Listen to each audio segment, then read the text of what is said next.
थारैनो बे खुब दुखुनांथाव बाथ्रा जे UPPLनि जोंनि मानगोनां चिफ जि प्रमद बर' बिथां आरो जोंनि हाग्रामा महिलारि बिथां थांनाय बोसोरावनो जे जोंनि BTC एसेम्ब्लियाव माने रायलायनायनि गेजेरजों बे जे मोनसे जोंनि BTC ओनसोलाव थानाय जे प्राय 20टासो जे प्रभिन्सियेलाइजेसन खालामबावनांगौ जि कलेजफोर आरो गोबां जे स्कुलफोर दङ बेफोरखौ लानानै प्रभिन्सियेलाइजेसन खालामनायनि थाखाय मोनसे प्रप'जाल लादोंमोन आरो बे प्रप'जालाव एप्रुभ होनानै बेखौ एक्ट बानायदोंमोन आरो बेखौ बे प्रप'जालखौ स्टेट गभर्नमेन्टआव आसाम गभर्नमेन्टनि सिम बेखौ दैथायहरदोंमोन।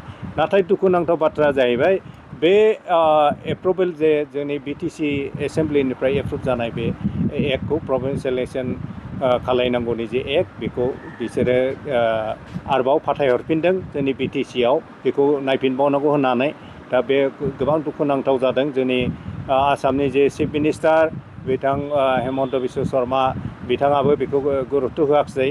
दा बेखायनो बे जोंनि बे BTC ओनसोलनि थाखाय बे गिदिर मोनसे खहा जानानै दङ आरो दा बेखायनो बे जोंनि दानि जे खुंथाय गोहोआव थानाय जे जोंनि BPF सरकार आरो बे सरकारनि जे मानगोनां हाग्रामा महिलारि बिथांखौ जों खावलायदों जोंनि UPPLनि जानानै जे बै जि प्रभिन्सियेलाइजेसन जे एक्ट बे एक्टखौ फ्रायनो पास खालायनांगौ लानांगौ आरो बेखौ आसाम सरकारनिसिम थांनानै आरोबाव बिसोरनिसिम खुद्रिहैनांगौ बेखौ जों खावलायदों। मानो होनोब्ला जों मिथियो जे बे मोनसे ट्रिपल इन्जिननि सरकार जे जेने दिल्लीयावबो माने BJP सरकार आरो स्टेटआवबो जेने BPF आरो BJPनि एलायन्स सरकार आरो जोंनि बे BTCआवबो BJP आरो BPFनि एलायन्स सरकार बे ट्रिपल इन्जिन सरकार थासेयावबो मानो बेबादि जानांगौ बे थारैनो खुब दुखु गोनां बाथ्रा। दा बेखायनो जोङो खावलायदों जे जाहाथे बे जि प्रभिन्सियेलाइजेसन खालायनांगौ जि हाबाफारि बे कलेज आरो स्कुलफोरखौ बे हाबाफारिखौ थाबैनो लानांगौ होननानै जों खावलायदों। बे सोलोंथाइ बेफोरखौ जुदि खालायाबा दाथ' जोङो सोलोंथाइनि बेलायाव दाबो जोंहा गोबां मावनांगौ दं। गोबां स्कुल कलेजफ्रा प्रभिन्सियेलाइजेसन जानांगौ दं जायनि थाखाय प्रभिन्सियेलाइजेसन जायैनि थाखाय जोंनो मोजां सोलोंथाइखौ जोंनि गथ' गथायफ्रा मोननो हायाखै। मानो होनोब्ला प्रभिन्सियेलाइजेसन जायागौ माने जोंनि गोबां माने स्कुल कलेजफ्रा माने इनफ्रास्ट्राक्चारनि प्रब्लेम थायो, टिचारनि प्रब्लेम थायो, जायफ्रा माने फोरोंगिरिफ्रा मोजाङै फोरोंनो हाला जेराव माने जोंनि गथ' गथायफ्रा टाउन सहराव थांनानै फरायजोबनो हाया। दा बेनिखायनो गोबां माने गामि ओनसोलफ्रावबो गोबां जोंनि बे स्कुल कलेजफोर दा गोग्लैसोनानै दङ। दा बेफोरखौ जुदि जोङो मोजाङै बोखांनानै जुदि जों प्रभिन्सियेलाइजेसन खालायनानै मोजां जुदि मोनसे महराव जुदि लाबोआब्ला जोंनि बे BTC ओनसोलनि दा जि सोलोंथाइनि जि महर बे महरा माब्लाबाबो मोजाङाव फैनो हानाय नङा। दा बेनिखायनो जोंनि सोलोंथाइखौ साबसिनै आरोबाव गोजौ थाखोआव लाबोनो थाखाय जोंनो बे प्रभिन्सियेलाइजेसन जे कलेज आरो स्कुलफोरनि जे प्रभिन्सियेलाइजेसन खालायनांगौ हाबाफारिया जोबोद गोनां जानानै फैदों। दा बेनिखायनो जोङो गोबां मानसिफ्रा दिनै खुद्रिदों। दा जोङो पार्टिनिफ्राय जोंबो बेखौनो जोङो UPPLनिफ्रायबो बेखौनो जोङो मोनसे जोङो एबार जुदि BTR एकर्डखौ जुदि जोङो मोजाङै जुदि सरकारा जुदि सेन्ट्रेल गभर्नमेन्टआ जुदि मावफुङाबा जों नाथाय आलादा हादोरनि थाखाय सेपारेट बड'लेण्डनि थाखाय जोङो आरोबाव सोमावसारफिननो जोङो थियारि जागासिनो दङ।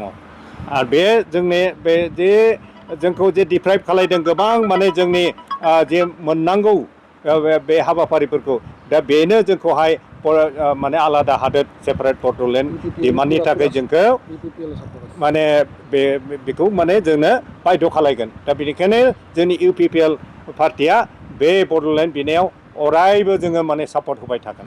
আমি প্ৰথমতে ক'ব বিচাৰিছোঁ যে আজি বড়োলেণ্ড ছেপাৰেট লাগে বুলি ৰাইজৰ পৰা দাবী উঠিছে। কাৰণটো এইটো বহুদিনৰ পৰা চেষ্টা কৰি আছে বড়োলেণ্ড ছেপাৰেট এদিনতো হ'বই। কাৰণ যোৱা এছেম্বলিত BTCৰ এছেম্বলিত প্ৰমোদ বড়ো ডাঙৰীয়া হাগ্ৰামা মহিলাৰী ডাঙৰীয়া দুইজন একত্ৰে হৈ বহি এছেম্বলিত পাছ কৰিলে BTCৰ প্ৰভিন্সিয়েলাইজেশ্যন এক্টটো পাছ কৰি দিব। আৰু অসমৰ মাননীয় শিক্ষামন্ত্ৰীয়ে কৈছিল বিধানসভাত যে BTCৰ প্ৰভিন্সিয়েলাইজেশ্যন BTCয়ে নিজাবৰীয়াকৈ কৰিব, এক তেওঁলোকে বনাব। কৰাৰ পিছতেও যেতিয়া অসম চৰকাৰৰ ওচৰত পঠালে এটা বিধান পৰিষদত আমাৰ BTC এছেম্বলিত যিটো পাছ হোৱা যিটো এক্ট সেইটো অসমৰ অফিচাৰবিলাকে নাকচ কৰি দিছে। ইয়াতকৈ দুৰ্ভাগ্যজনক আৰু কোনো কথা নাই। এক্টখন ঘূৰিয়াই পঠাইছে এইটো ৰিভিউ কৰাৰ কাৰণে। গতিকে এই ধৰণৰ চৰিত্ৰই কি হয়, আজি অসমখন হাত টুকুৰা হৈছে। গতিকে এই বড়োলেণ্ডক বিশেষকৈ আলাদা হোৱাৰ এটা সুযোগ দি আছে। গতিকে আমি অসমৰ মাননীয় মুখ্যমন্ত্ৰীক আবেদন জনাইছোঁ আৰু তেওঁৰ ইণ্টাৰভেনশ্যন লাগে।